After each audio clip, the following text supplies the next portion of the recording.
नमस्कार दोस्तों, कैसे हैं आप सभी लोग। Fantasy talent hub YouTube channel में आप सभी लोगों का स्वागत है। वीडियो में आज की हम बात करेंगे तमिलनाडु प्रीमियर लीग के सेकंड क्वालिफायर मैच के बारे में, जो कि चेपॉक सुपर गिल्स और डिंडीगुल ड्रैगन के बीच में खेला जाएगा। दोनों जो टीमें हैं ना, ये प्रबल दावेदार थी फाइनल की, लेकिन अब चूंकि दोनों टीमें आमने सामने हैं तो सिर्फ एक ही टीम आगे बढ़ पाएगी, और वो कौन सी होगी इसके बारे में बात करेंगे। प्लस किन किन खिलाड़ियों पे नजर रखनी है, किसको छोड़ना है और किस पर रिस्क लेना है, इन सभी के बारे में डिटेल से बातें होंगी। वीडियो को जरा ध्यान से देख लेना, इसके बाद अपना कॉम्बिनेशन तैयार करना। तो चलिए शुरुआत करते हैं। लाइक के साथ में वीडियो का आगाज कर दीजिएगा और चैनल को सब्सक्राइब कर लेना, साथ में बेल आइकन पर प्रेस कर देना, जिससे कि सभी वीडियोस के बारे में पता चल जाए। और टेलीग्राम ज्वाइन करना बिल्कुल मत भूलिएगा, क्योंकि टॉस के बाद जैसे ही टॉस होगा, जैसे ही प्लेइंग 11 आएगी, 11 खिलाड़ी आने के बाद में आपको अपने कौन से 11 रखने हैं उसके बारे में आपको टेलीग्राम पे बता दूंगा। ग्रैंड लीग के कौन से प्लेयर हैं ये हम वीडियो में देख लेंगे। तो चलिए बात करते हैं इस वेन्यू के बारे में। लेकिन हाँ, टेलीग्राम ज्वाइन करने के लिए आपको डिस्क्रिप्शन में जाना पड़ेगा, या फिर आप जा सकते हो कमेंट सेक्शन में, वहां से भी आपको लिंक मिल जाएगा। तो आपको जहां से बेहतर लगे, जहां से आसान लगे, वहां से जुड़ सकते हो। तो मैच होगा एनपीआर कॉलेज ग्राउंड डिंडीगुल में। इस मैदान के ऊपर टोटल 77 मैचेस हो चुके हैं, जिनमें से 45 बार जो है वो चेस करने वाली टीम ने मैच को विन किया है। एवरेज स्कोर लगभग 165 से 175 के आसपास का है। लास्ट मैच यहां पे टीजीसी ने 140 बनाया था, डिंडीगुल ने चेस कर लिया। डिंडीगुल अगर सेकंड बैटिंग करती है ना, तो बहुत हाई चांसेस है कि वो मैच को निकाल देगी। वसीम अहमद का 36 था, अश्विन ने 83 का स्कोर किया। पावर प्ले में हर एक मैच के अंदर आपको विकेट देखने मिलेगा, तो पावर प्ले में आप ये मान के चलिएगा कि एक प्लेयर आपको छोड़ना ही छोड़ना है। जो भी टीम पहले बैटिंग कर रही है ना, उसके आपको दोनों ओपनर में से एक ओपनर आप छोड़ सकते हो बिना किसी टेंशन के, क्योंकि हर एक मैच के अंदर ऐसा हुआ है कि पावर प्ले में विकेट गया है। अभी आप यहां पर देखें, यहां पर भी विकेट है। यहां तो 2 विकेट आ गए थे, डिंडीगुल ने बैटिंग की थी। यहां तो विकेट नहीं आया, फिर यहां पर विकेट आ गया था। तो ऑलमोस्ट हर एक मैच के अंदर आपको पावर प्ले में विकेट देखने मिल जाएगा। अब सेकंड इनिंग की बात करें तो यहां पर भी विकेट है। यहां तो खैर 4 विकेट थे, यहां पर 1 आ गया और यहां पर 3 विकेट आए। तो दोनों इनिंग्स के अंदर पावर प्ले में विकेट है, ये पहली चीज है। सेकेंड चीज ये है कि विकेट कितने गिर रहे हैं।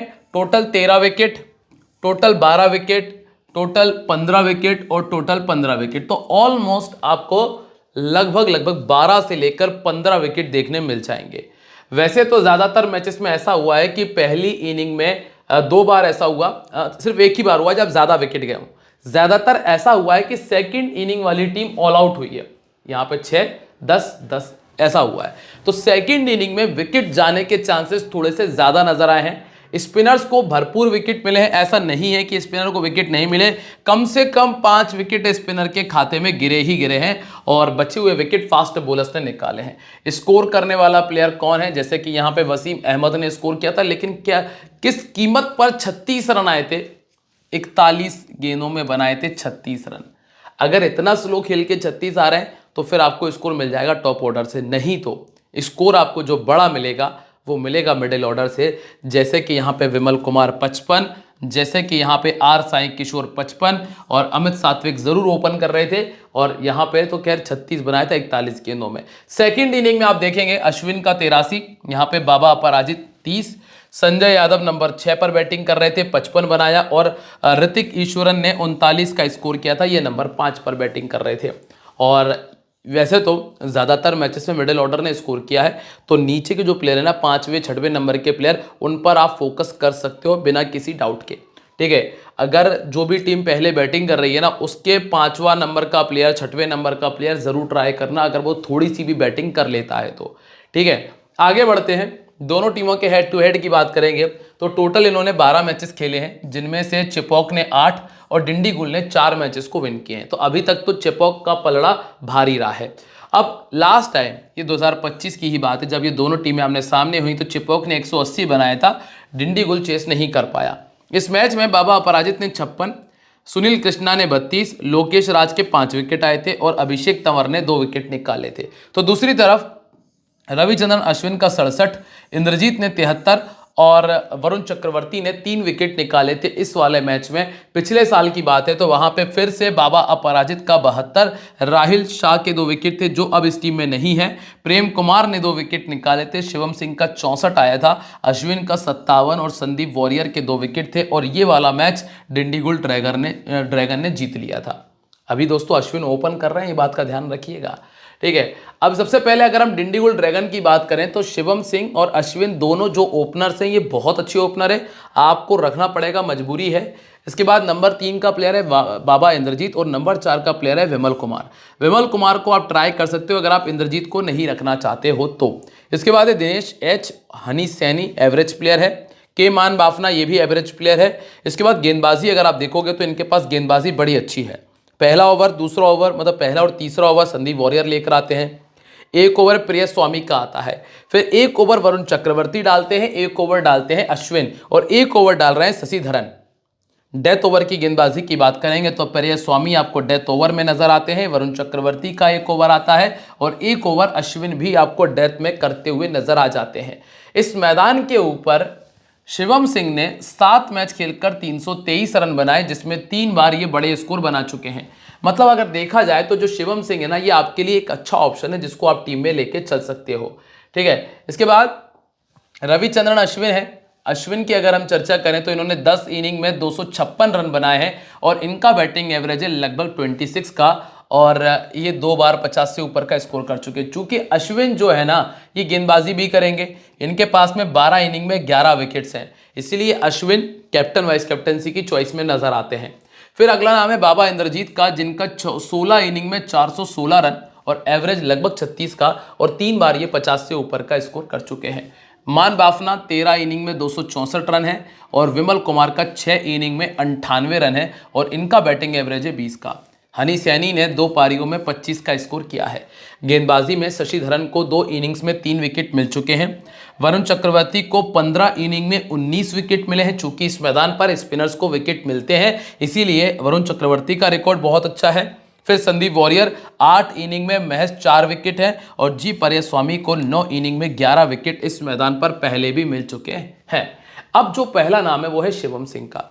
मैंने आपको ऑलरेडी बता दिया है पीछे कि शिवम सिंह और अपने रविचंद्रन अश्विन दोनों को आपको रखना पड़ेगा। हालांकि पावर प्ले में विकेट है, अगर बाई चांस अश्विन का विकेट आ जाता है तो अश्विन तो बॉलिंग कर लेंगे, लेकिन शिवम सिंह एक ऐसे प्लेयर हैं जो बड़ा स्कोर करने की क्षमता रखते हैं। 46 का बैटिंग एवरेज है जिसमें 9, 50 और 1 बार 100 से ऊपर का स्कोर है, इसीलिए शिवम सिंह कंफर्म पिक है। ग्रैंड लीग में वाइस कैप्टन ट्राई कर सकते हो, हालांकि अभी के लिए स्मॉल लीग में एज अ प्लेयर लेके चलना है। यह आपको लगभग अगर पहला विकेट इनका नहीं जाता है ना तो कम से कम 35 इसका स्कोर आपको बहुत आराम से क्रॉस करके देंगे। ऑफ स्पिन के सामने ये 3 बार आउट हो चुके हैं, एवरेज इनका 17 का है। इसके बाद है रविचंद्रन अश्विन। अश्विन ऑलरेडी बल्ले से भी स्कोर कर रहे हैं। गेंदबाजी ऐसा है कि अब जब आपको 19वां ओवर डालना है तो विकेट तो आ ही जाएगा, इसीलिए अश्विन कैप्टनसी की प्राइम चॉइस रहते हैं अगर डेथ ओवर में गेंदबाजी करेंगे। अब ये डिपेंड करेगा कि टीम पहले बैटिंग कर रही है या सेकंड बैटिंग कर रही है। अगर ये टीम पहले बैटिंग कर रही है तो फिर हम विजय शंकर को कैप्टन कर सकते हैं। कारण क्या है कि विजय शंकर फिर डेथ ओवर में गेंदबाजी करेंगे और वो बैटिंग भी करेंगे, और अगर फिर इनको शायद डेथ ओवर में गेंदबाजी करने का मौका ना मिल पाए।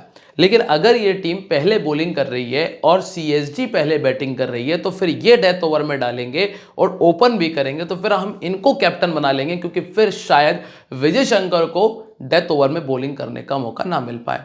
क्योंकि यहाँ हो सकता है कि उतना बड़ा स्कोर ना बने और विजय शंकर उतना बड़ा प्रेशर ना क्रिएट कर पाए, इसीलिए ये चीज़ टॉस पर डिपेंड करेगी। और आप लोग टेलीग्राम पे रहोगे तो फिर मैं आपको बता ही दूंगा, तो वहाँ ज्वाइन कर लेना। 41 इनिंग में 36 विकेट्स हैं और 26 का बैटिंग एवरेज मेंटेन करते हैं, 5 बार 50 ये बना चुके हैं। इसके बाद नंबर 3 पे है इंद्रजीत। इंद्रजीत का जो सिलेक्शन है वो बहुत हद तक डिपेंड करेगा कि पहले बैटिंग किसकी है। अगर मान लीजिए कि डिंडीगुल पहले बैटिंग कर रही तो आप विमल कुमार पर आ सकते हो, जिन्होंने कुछ पिछले 2-3 मैचेस में बहुत कमाल की बैटिंग की है। विमल कुमार की पहले बैटिंग करते हुए बैटिंग आने के चांसेस हाई होते हैं। सेकंड बैटिंग में ये हो जाता है, जैसे कि पिछले ही मैच की अगर बात करें तो उतना कुछ खास टीजीसी कर नहीं पाई थी। डिंडीगुल ने बैटिंग की और डिंडीगुल के ऊपर के 3 प्लेयर ने स्कोर कर दिया, उनको बैटिंग करने का मौका नहीं मिल पाया। इसीलिए इंद्रजीत को अगर आपको रखना है तो ये पहले बैटिंग में तो बहुत अच्छी चॉइस नहीं होंगे, सेकंड बैटिंग में बहुत अच्छी चॉइस है। आप इनका एवरेज देखें, सेकंड बैटिंग में 4 बार 50 किया है और नॉट आउट रहने की वजह से इनका एवरेज भी अच्छा है। फिर आते हैं विमल कुमार, जिनका बैटिंग एवरेज लगभग 22 का 2 50 बनाए, जिसमें एक 50 इन्होंने हाल ही में बनाया और अच्छी बैटिंग की थी। तो विमल कुमार को ट्राई कर सकते हो, ये आपके लिए डिफरेंशियल का काम करेगा। इसको आपको रखना है तो इंद्रजीत के स्थान पे ही ट्राई कर पाओगे। लेफ्ट आर्म मीडियम के सामने ये 2 बार पहले भी आउट हो चुके हैं। इसके बाद अगला नाम है हनी सैनी का। हनी सैनी से 2 फायदे हैं, एक तो ये कि ये कैचिंग पोजीशन पे फील्डिंग कर रहे हैं, तो लगभग 2 कैच आराम से लेने के चांसेस हैं। फिर ये है कि बैटिंग है कि थोड़ी एवरेज है, लगभग 15 से 20 के आसपास का स्कोर आराम से देंगे। तो ड्रीम टीम में आने के चांसेस हैं इनके, पर उतना कंफर्मेशन नहीं है, इसलिए स्मॉल लीग में नहीं रखूंगा, जीएल में भी इक्का दुक्का टीम में ही रख पाएंगे। इसके बाद अगला नाम है दिनेश एच का। यहां पर आपको ज्यादा दिमाग नहीं लगाना, इनको छोड़ दीजिए। अगले नाम पर आते हैं मान बाफना, पर आपको दिमाग नहीं लगाना है, इनको छोड़ सकते हैं। ये तो इतनी गंदी फील्डिंग कर रहे थे पिछले मैच के अंदर कि मैं क्या ही बताऊं, नहीं तो टीजीसी और जल्दी आउट हो जाती। फिर आते हैं कार्तिक सरनैम, यहां पर भी आपको दिमाग नहीं लगाना, इनका बैटिंग एवरेज 7 का है और 12 का इनका हाईएस्ट स्कोर है, जिसमें 1 विकेट भी इन्होंने निकाला है। फिर आती है इनकी गेंदबाजी। गेंदबाजी में इनके पास में एक बॉलर है जी पेरियास्वामी, जो कि मैंने आपको कल या परसों की वीडियो की बात है, हमने डिस्कस किया था कि जो पेरियास्वामी है ये कुछ, अगर मैं पिछले साल की बात करूं ना, उतनी अच्छी गेंदबाजी नहीं कर रहे थे। इस साल इन्होंने लगभग हर मैच में 2 विकेट निकाले हैं, तो पेरियास्वामी एक बेहतर ऑप्शन है। रीजन भी दे देता हूं आपको कि क्यों इन्हें विकेट मिल रहा है, क्योंकि ज्यादातर बल्लेबाज ना तो हिट कर पा रहे हैं वरुण चक्रवर्ती को, ना हिट कर पा रहे हैं अश्विन को। संदीप वॉरियर पे थोड़ा बहुत हिट करते हैं, अब उनको हिट करना पड़ता है पेरियास्वामी को और वहां इनको विकेट मिल रहा है, सीधी सी बात है। और ये डेथ ओवर में गेंदबाजी भी कर रहे हैं। ये 2 ऐसे लॉजिक हैं जिसकी वजह से इनको विकेट मिल रहा है और यही रीजन है कि हर मैच में विकेट निकाल रहे हैं। स्पेशली जब पहले बॉलिंग करेंगे तो चांसेस और बढ़ जाते हैं। इसके बाद वरुण चक्रवर्ती, स्टार्टिंग के 2 मैचेस छोड़ दो, बाकी सब में विकेट है, इसीलिए ये कंफर्म ऑप्शन है। और इन्होंने 45 इनिंग में 60 विकेट निकाले, कम से कम 1 और मैक्सिमम 2 विकेट तक इनकी गाड़ी चली जाएगी। इसके बाद एक नाम आता है आर शशिधरन का, जिनको लगभग 27% लोगों ने रखा है। दोस्तों मैंने पिछले मैच की वीडियो में भी डिस्कस किया था, इतनी स्पीड से गेंद डाल रहे हैं, स्पिनर को इतनी स्पीड से गेंद डालना कोई फायदा नहीं बनता है, कोई भी फायदा नहीं बनता है। अगर पिच से मदद नहीं है तो फिर आप बहुत जोर से कुटोगे। अभी हाल ही में हो ये रहा है कि ये जो पिच है थोड़ी बहुत मदद कर जाती है स्पिनर्स को, इसलिए विकेट मिल भी रहे, नहीं तो इनको एक सिंगल विकेट ना मिलता। और धुनाई उतनी जोर से होती क्योंकि आप 100 की स्पीड से डाल रहे हो, 4 कदम से खड़े हो कि आप बहुत कुछ कमाल नहीं कर रहे हो, ठीक है। 2 इनिंग में 3 विकेट इनके पास है। और आप कुल मिला के आप पुराने अक्षर पटेल को देख लो और नया अक्षर पटेल देख लो, बस इतनी सी बात है। वर्तमान में अक्षर पटेल वेरिएशन कर रहे हैं, स्लो गेंद डालते हैं, विकेट निकालते हैं, और पुराना अक्षर पटेल देख लेना कैसे पिटाई होती थी, बस वही वाली बात है। और वही ऑर्थोडॉक्स ये डालते हैं, ऑर्थोडॉक्स ही वो डालते हैं। संदीप वॉरियर का टाइम इतना अच्छा नहीं चल रहा है, पिछले साल तक काफ़ी अच्छी गेंदबाजी रही थी, इस साल उतना बेहतर नहीं कर पाए, तो ज़्यादातर लोगों ने टीम से अवॉइड किया है। अब बात करते हैं चेपॉक सुपर गिलीज की। इनके पास में के आशिक और मोकेत हरिहरन 2 ऐसे प्लेयर हैं जो कि अनएक्सपेक्टेड हैं। दोनों में से एक चलता ही चलता है, चल ही रहा है मतलब ऑलमोस्ट, तो ये दोनों प्लेयर में से एक को लेके चलना है। हाल फिलहाल में मैंने मोकेत हरिहरन की तरफ ट्राई किया है। के आशिक के शॉट मुझे बहुत अच्छे लगे थे, पर पिछले कुछ मैचेस में स्कोर नहीं आया। इसके बाद ये 3 प्लेयर ऐसे हैं जिनमें से ये 2 तो लेना ही लेना है। जगदीशन का ग्रैंड लीग में ट्राई कर लेना, स्वप्निल है, फिर सुनील कृष्णा, एस दिनेश राज मिलते हैं। इसके बाद आती है इनकी कमाल की गेंदबाजी। अभिषेक तंवर पावर प्ले के बॉलर, इसके बाद प्रेम कुमार ये आपको पावर प्ले में दे रहे हैं, लोकेश राज आपको पावर प्ले में दे रहे हैं, और प्रेम कुमार आपको डेथ में भी नजर आते हैं। विजय शंकर आपको डेथ ओवर में गेंदबाजी करते हुए नजर आते हैं। अब अगर हम सबसे पहले वेन्यू रिकॉर्ड की बात करें तो सबसे पहला नाम है के आशिक का। फ्रेंड्स, अगर आपको मेरी बताई हुई बातें समझ में आ जाती हो ना, तो बस लाइक शेयर कमेंट, ये 3 चीज़ें ऐसी हैं जो आपके लिए नॉर्मल है, कॉमन सी चीज़ें कर दिया करो। अच्छा लगता है मुझे भी कि यार इन्फॉर्मेशन दे रहा हूँ तो आप लोग भी सपोर्ट कर रहे हो, तो शेयर कर दो, कमेंट करके बता दो, प्लस नए हो तो सब्सक्राइब कर लेना, ठीक है। अब यहाँ पे के आशिक ने 2 मैच खेले हैं और स्कोर किया है 36 रनों का इस मैदान पे। मोकित हरिहरन का 7 में 137 और एवरेज है इनका 23 का। बाबा अपराजित और विजय शंकर, इन दोनों के बारे में बोलूंगा नहीं, ये दोनों अच्छे प्लेयर हैं जो कि स्कोर कर सकते हैं। इसके बाद जगदीशन 40 का एवरेज है, 650 100 बनाया। अभिषेक तंवर 14 में 144 14 का एवरेज। एस दिनेश राज और स्वप्निल सिंह ने ऐसा कुछ खास किया नहीं है। बाबा अपराजित गेंदबाजी नहीं कर रहे हैं, लेकिन करते हैं तो 4 विकेट इनके पास। अभिषेक तंवर कमाल के गेंदबाज हैं, 36 विकेट इनके पास। स्लिम्बरसन के पास में 22 विकेट्स हैं और प्रेम कुमार के पास 2 और स्वप्निल सिंह ने तो इस मैदान पर विकेट नहीं निकाला। लोकेश राज के पास में 5 विकेट है। ठीक है, अब यहां पर आइए आप सीधे के आशिक पे। के आशिक एवरेज 26, 250, जिनमें से आप देखेंगे 54, 35, 56 के ये 3 अच्छे स्कोर शामिल है। अब बहुत हद तक डिपेंड करेगा कि मोकित हरिहरन लिया जाए या फिर के आशिक लिया जाए। ज़्यादातर लोग क्या कर रहे हैं, वो मतलब भाई ये 40% लोगों ने इनको लिया और 49% लोगों ने इनको टीम में रखा हुआ है। 15 का इनका बैटिंग एवरेज है, 4 विकेट इन्होंने निकाले हैं, गेंदबाजी नहीं कर रहे हैं। पिछले कुछ मैचेस में वो 20-20, 25 के स्कोर आ रहे हैं। तो ये आप तय कर लेना कि आप किसके साथ में जाना पसंद करोगे। रिस्क लेना चाहते हो, थोड़ा सा नीचे आ जाना, एंड जगदीशन को रख लेना। ठीक है, बाबा अपराजित तो खैर कंफर्म पिक है। वाइस कैप्टनसी की चॉइस अच्छी है, 46 का एवरेज, 650 और 9 विकेट शामिल है। इनके बारे में और विजय शंकर के बारे में कुछ नहीं कहूंगा, ये दोनों प्लेयर लेना ही लेना है और कैप्टन वाइस कैप्टन की भी चॉइस में शामिल है। ठीक है, ये चाहे 0 पर आउट हो जाए तो भी आपको इनको लेके चलना पड़ेगा। अगले नाम पे आते हैं एन जगदीशन। जगदीशन का इस ग्राउंड का रिकॉर्ड अच्छा है। अगर आप थोड़ा सा रिस्क उठाते हो या फिर ग्रैंड लीग में रिस्क लेना चाहते हो तो इनको पहले बैटिंग करते हुए टीम में रख सकते हो, जब टीम पहले बैटिंग कर रही हो। ये ध्यान रखना, ऊपर के दोनों में से किसी एक को, दोनों में से छोड़ के यहाँ नीचे आ सकते हो। 24 का बैटिंग एवरेज है, पहले बैटिंग करते हुए 250 भी इन्होंने किया है। लेग स्पिन इनको दिक्कत देती है, जिसमें वरुण चक्रवर्ती इनको परेशान कर सकते हैं। इसके बाद है स्वप्निल सिंह। स्वप्निल सिंह ने बस ये एक मैच में परफॉर्मेंस दिया था और बाकी मैचेस में तो इनका कुछ खास रहा नहीं। 35 में 19 विकेट है, अब ओवर भी उतने ही मिल रहे हैं और 19 का बैटिंग एवरेज है। हाल फिलहाल में 15% लोगों ने रखा है, वो भी ग्रैंड लीग वाले हैं, स्मॉल लीग वाले नहीं है। इसके बाद सुनील कृष्णा को छोड़ रहा हूँ, यहाँ तो आपको दिमाग नहीं लगाना है। इसके बाद अगला नाम कौन सा है, अभिषेक तंवर। इस खिलाड़ी को मत छोड़ना, चाहे विकेट मिले या ना मिले। 32 में 49 विकेट है, पहले बॉलिंग करेंगे 31, सेकेंड बॉलिंग करेंगे 18, मतलब पहली इनिंग में 2 विकेट और सेकेंड इनिंग में कम से कम 1 विकेट आपको दे जाएंगे। इसके बाद नंबर 9 एस दिनेश राज, छोड़ दीजिए, बिल्कुल मत देखिए इनकी तरफ। फिर सिलंबर सरन, ये अच्छा बॉलर है, 26 इनिंग में 30 विकेट इनके पास हैं। पहले बॉलिंग करते हुए 12 में 15, सेकंड में 14 में 15, ऑलमोस्ट 1 विकेट आपको देके चले जाएंगे। ठीक, इसके बाद प्रेम कुमार, पिछले 2 मैचेस अच्छे नहीं गए हैं, 55% सिलेक्शन है।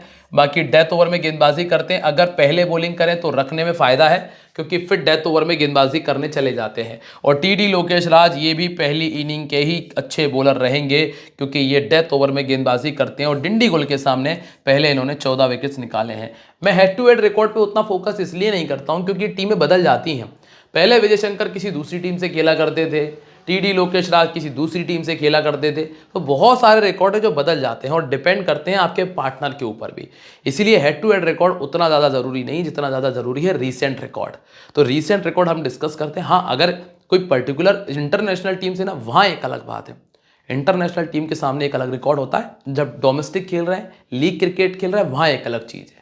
अब कैप्टन वाइस कैप्टन में अश्विन, विजय शंकर और बाबा अपराजित बेस्ट चॉइस है। शिवम सिंह और वरुण चक्रवर्ती ये जीएल में ट्राई करने योग्य हैं, बाकी स्मॉल लीग में तो आप इनसे बाहर मत जाना।